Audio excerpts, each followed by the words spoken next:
Was ist eigentlich wichtiger? Der Happy Case oder die Edge Cases?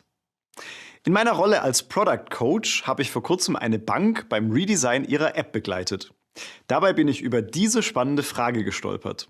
Die UI-Entwürfe für das Redesign sahen richtig klasse aus. Da hatte die Designerin große Arbeit geleistet.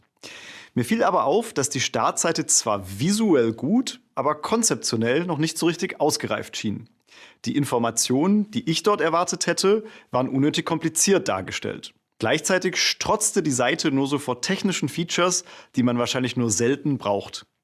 Mein Gefühl, die Startseite geht irgendwie so ein bisschen an den Jobs to be done der NutzerInnen vorbei.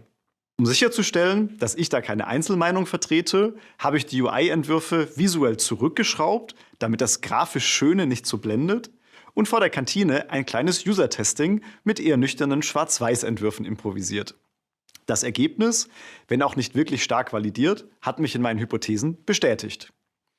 Sicher hat das Produktteam das noch auf dem Schirm, dachte ich mir dann natürlich. Aber irgendwie war dem gar nicht so. Die Startseite sei schon fertig, hieß es dann. Aber da sollten wir doch vielleicht noch mal ran, habe ich entgegnet. Ich habe auch schon erstes User-Feedback gesammelt. Die Dynamik im Produktteam drehte sich stattdessen vielmehr um Edge Cases. Das sind die Fälle, die eben nicht dem typischsten Fall entsprechen. Zum Beispiel, wenn KundInnen einen Wohnsitz im Ausland haben oder noch nicht volljährig sind. Es gab bereits eine sehr ausgeklügelte Liste, welche Edge Cases wann auftreten könnten und wie damit umzugehen ist. Das war sehr solides Handwerk. Irgendwie kam das Team aber nicht so richtig aus dem Edge Case-Denken heraus. Fast jede Feature-Diskussion wurde in Empfang genommen mit „Aber was wäre, wenn Edge Case?" Und es war dann eben Teamsport, das gemeinsam auszuknobeln. Ich habe dies immer mit der Frage nach Häufigkeiten gechallenged. 0,0001% und ähnlich kleine Zahlen waren dann meist die Antwort. Ja, dieser kleine Prozentsatz ist bei einem großen Kundenstamm auch größer als 0. Aber sind all diese 0,0001% Diskussionen wirklich wichtiger als die Startseite, die 100% der NutzerInnen betrifft?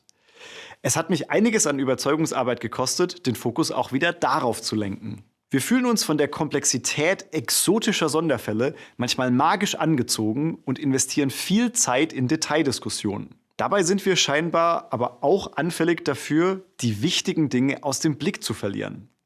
Wir sollten nämlich dem Happy Case ähnlich viel Aufmerksamkeit zukommen lassen wie den Edge Cases.